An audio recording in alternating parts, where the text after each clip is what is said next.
very, very first hero was a man called W.H. Murray, and he wrote this book called Mountaineering in Scotland, and he was writing about the places I could get to. I mean, back in 1951, my mum had never owned a car. I'd never been abroad or anything like that. So, you know, my horizons were the British Isles. My very, very first ever adventure, and I'd actually seen the mountains of Snowdonia from a distance. And I thought, I'd like to go and climb Snowdon. So I persuaded a mate of mine at school to go, we'll go and try to climb Snowdon. We hadn't got a clue. I had my school Mac, and Anton just had his school Mac. I'd bought a pair of hobnail boots. We had a map, but we didn't know how to read it.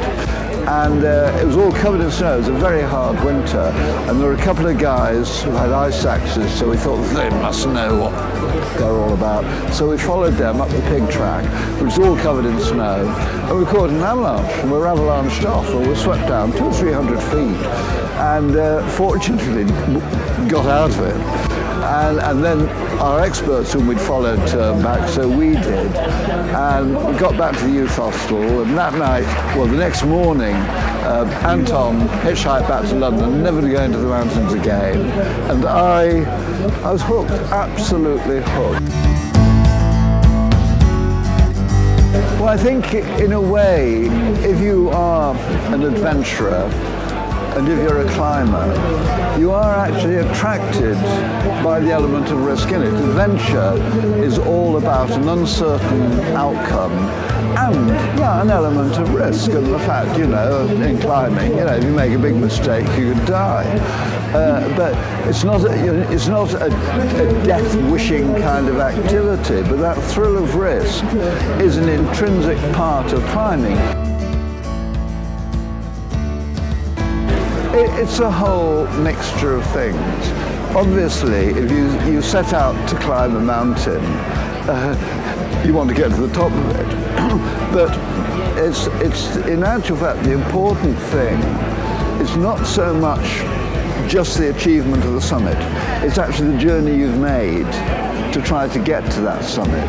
And you know, sometimes, yes, quite often, I've failed to achieve a summit, but I've had an absolutely fantastic experience in the process of trying to get there. And that makes it completely worthwhile. I mean, if you think of it, had about 5 goes at getting up the north wall of the Eiger before I finally climbed it on the southwest face of Everest. We had 2 goes to get up to the top. On some of my best trips in more recent years, and as you get older, your failure rate increases, you get a little bit more cautious. So it is the combination of, wanting to achieve an objective, but all the other things around it, which are the most important things. I'd say start with the basics and say, yes, so we're here in Britain, we're British climbers. So start and learn your climbing on our own British hills.